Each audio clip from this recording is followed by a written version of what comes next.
Welcome to the HR Ins and Outs for Small Business podcast. My name is Matt Filer. I'm also with my co-host Cindy Filer, and we're with the team of Innovated Outsourcing, trying to bring you the latest HR trends and hiring trends in the small business world. And today we're going to be discussing what is the most important HR exercise to start this year. We know it's the start of the year, and we believe that it's a really important time to put in those efforts and to do some exercises that are going to help your small business grow. So I'm going to pass it over to my co-host, Cindy Filer, also my mother, and just ask what is the most important HR exercise that we can do to start this year?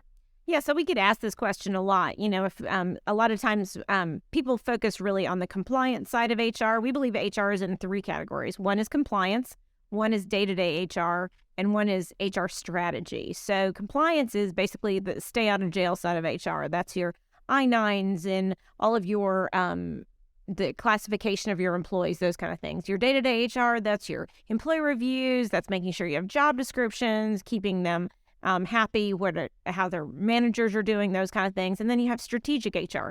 We're growing, we're downsizing, we have to add a new division. And how do we handle that from the people side? So again, HR is those three components, but a lot of times people are focusing just on that compliance component. So if I had one thing that you could do this year that I think that would catapult your HR from where it is now to where it could be, I would say that I use a thing called the 3 lists.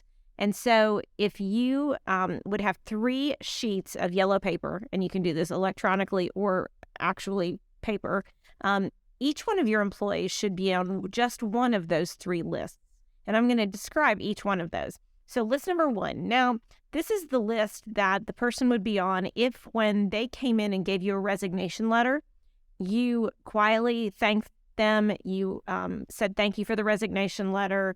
When they left your office, you closed the door and you cried and you sobbed and you called your spouse and said, oh my gosh, we're not going to be able to keep lots of tissues needed. Lots of tissues because, oh my gosh, these are the people that they are the rock stars of your company. They're the ones that when you think about the vision and the purpose of your company and the culture of your company, you think about this person.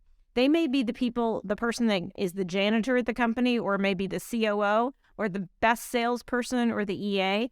So it doesn't really matter the job title, but what it matters is that they embody what you believe are the vision and the underpinnings of your company, as well as they do a great job. And so you would be devastated if they handed you. And I think that's the common mistake with this first list that we talk about, because we mentioned, anytime that you go in and you talk to an organization or a CEO group or anything like that, you mention this first group or this first list, and you kind of, everyone thinks it's your top sales guys. It's them, who brings the most revenue into your company. And it could be. And it could definitely be. But I think for the most part, it's, a lot of the times we're having people come up to us afterward and say, this is actually my receptionist. Like, they embody what our company is. Like, she or like he really, like, when people walk in, they make the place feel comfortable. They make it feel like, our culture and our environment are where they need to be. So it doesn't have to be your top performers.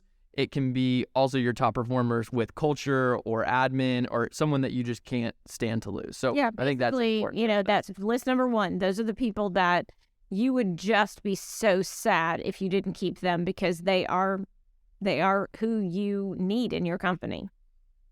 And then you have list 3. So very different than list 1. These are the people that if somebody came into your office and they gave you the resignation letter, and you quietly accepted the resignation letter, you thanked them for the letter, and you shut the door. And then as soon as you shut the door, you are jumping up and down. You're thinking, oh my gosh, I don't have to pay unemployment. Pop the champagne rather than the tissue. Call the spouse and say, we're going out to dinner tonight and we're celebrating, because that person has been one of our poorest performers, and I honestly have been wanting to let him or her go, and I haven't done it. So again, those are the people on list number 3. There are poor performers. And as far as it goes, those people should never stay on that list more than 6 months. Either they should be trained up and developed and put on a performance incentive plan to go from list 3 to list 2, which we'll talk about in a minute, or they should be exited from the company if they don't train up to get into list 2. because we should never leave poor performers in that organization. We'll talk a little bit more about that later. Yeah. And then do you want to talk about kind of the in-between list or the second list? Yeah, so list number 2, that's kind of everybody in between. So again, we have our top performers on list 1, we have our bottom performers on list 3, and then about 85% of our people are going to be on list 2. Now, this is the kind of the breadth of our company. This is where most people are. We pay them, they earn what they make. They're good performers. They may not be our stars, but they're kind of who our company is made up of. So 85% of our people should land in list 2. And then we do all kinds of things for list 2 to make sure they are retained. We'll talk about that in a different podcast, but, we want to make sure that they're happy, that they're paid well, that they stay on board, that we don't have a lot of attrition. We just want to, make sure that they are really, really, really, really happy. But we've put most of our focus on list number 1. Yeah. And I think list number 2, you always say it's a bell curve, right? So, most of your people are going to be on that list 2, and that's where they should be. Right. Not everyone can be high performers, and not everyone hopefully is going to be that bottom performer as well. So that would be real bad. We'd be in some trouble. Yeah. Probably not great organizations. Yeah. And so probably be calling us real quick to see if we could replace it. So let's talk about what we should do for list number 3. The people that we don't, you already talked about the 6 months and how we don't want to keep people past that 6 months. Talk us through kind of what your usual plan is for the people that are on list 3. Yeah, and list number 3, we want to make sure if they're not doing anything egregious, obviously, if they're doing something like they're harassing other people and those kind of things, we have to exit them from the company right away. But if it's not like they're doing anything egregious, we just don't feel like they're good performers, they have a bad attitude, then we need to identify ways that we can train them up. We need to put them with another performer that's a good performer. We need to make sure their manager has all the skills and technology he needs to make sure that they can get additional training or additional, personality training or EQ training, whatever they lack, in order to go from that list 3 to that, list 2, which is where the bulwark of our group is.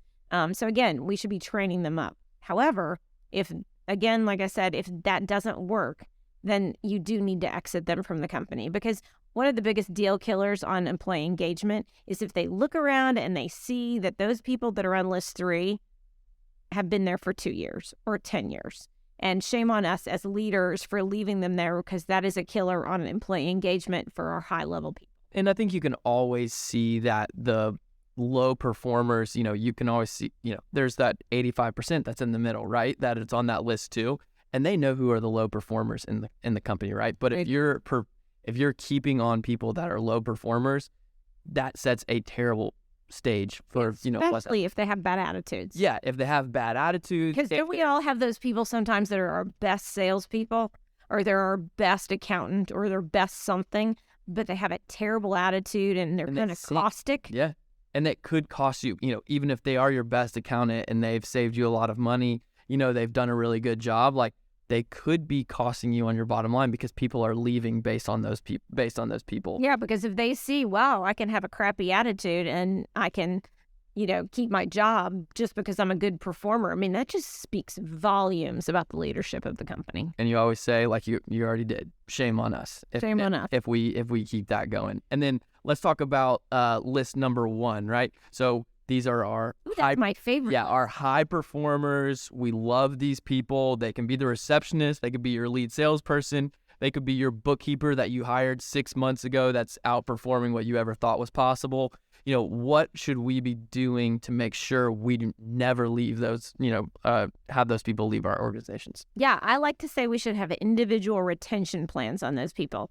Very similar to what we would do with our clients that maybe were our top 2 to 3 clients. Let's say we had a client that had 15% of our business. We sure are going to do an individual retention plan for that client to make sure we keep that revenue in the company. Similarly, we need to make sure that for those people that are on list 1, that we're keeping an individual retention plan on them. What that means is that you basically are trying to figure out what makes them tick. You need to be students of your people, and you need to make sure that your managers, if you have managers underneath you, are absolutely involved in how to keep those people involved in the company. So we need to make sure they're engaged. So maybe you have Sue, who's the greatest performer ever, but she's a stay-at-home mom, and she needs to make sure she gets out of there at 3:30 or 4 o'clock in the afternoon. You make it happen so that she does, right? And so she's not working late every night. Maybe it's a guy named Bill, and Bill, he's a young guy. He has plenty of time on his hands. He wants to make extra money. So, are we giving him ways that he can move up in the company because he wants a new job, every 2 to 3 years, and he's capable of working enough to really build that up. So again, we need to be students of our people, and we need to be making sure they're happy. What I don't want to have happen is that we don't pay any attention to this and somebody gives us that resignation letter. And when I ask them the question, what did you do to solve this at the beginning? Like, what have you been working on to keep them? What has been their individual retention plan? What I hate to hear is that CEO say, I didn't even think I needed to do that. I would have paid her an extra 20%. I would have, made sure that she got out of there at 5 o'clock at night, but I didn't even think about it. And now she's gone. And so that's what we don't want to have happen. Because let's say you put in these great individual retention strategies and they still give you a resignation letter. Well, at least then you can sit and say, I did everything I possibly could have done to keep her here, and it just didn't work. But if you don't do those things, then again, shame on us, because we're not really doing the things that we need to do to make sure that they're engaged. Yeah, and I think, and even if it does sound elementary, right, to put 3 lists in front of you and list the people in your company, we do think that this is a incredible exercise and a very important HR exercise to start the year, right? Because then you can know, like, hey, I need to put individual retention plans for these 5 people who I love. I need to really improve these 5, and then I need to, have the rest of the 30 or 25, 30, whatever's in your organization. They can stay where they are, but I need to pay attention to them as well with what you need. But so the 2 things that we always tell people to walk away with is be students of your people, and don't ever be able to look back and say, I could have done more. I could have done more to either let that person go, or I could have done more to retain that person. And I think that's a huge deal when it comes to small businesses, because your bottom line is affected by people staying. Absolutely. And, it's very important for us to make sure that we're spending time as leaders on this proactive stuff, right? Because if you spend time proactively determining how to keep these people on this individual retention plan, you're not going to have to call us and hire somebody new. And that's going to save you a bunch of money. So I think some people ask us, like, why on earth are we saying these things when we actually get money from rehiring people? Which is a great question. Which is a good question. But I'm an HR person first and a recruiting person second. And I really believe that I want to create and help maintain great organizations with our clients where people want to stay. And so when you call me and you say, oh my gosh, I lost my favorite person, I'm devastated for you. Granted, I'm going to help you and I'm going to charge you for it, but we really want you to proactively look at some of these things, because if you just, what I've always said is, if you just spend, somewhere around an hour a week, 4 hours a month on your people strategies from a proactive standpoint, you are going to spend a lot less time than if you didn't do that. And then we had to be reactive about all the things that we have to clean up. Yeah. Well, awesome. Well, thank you so much for listening. If you could subscribe, listen to the other 2 that we have out now, podcasts, and we love doing these, and so we look forward to doing more. And if you have any questions, we'd be happy to answer those. We do 30-minute free HR consultations. We also do an HR audit, and we do HR consulting for long-term as well. So we'd love to help out in whatever way possible, but we really appreciate you listening, and we hope to see you next time. All right, bye.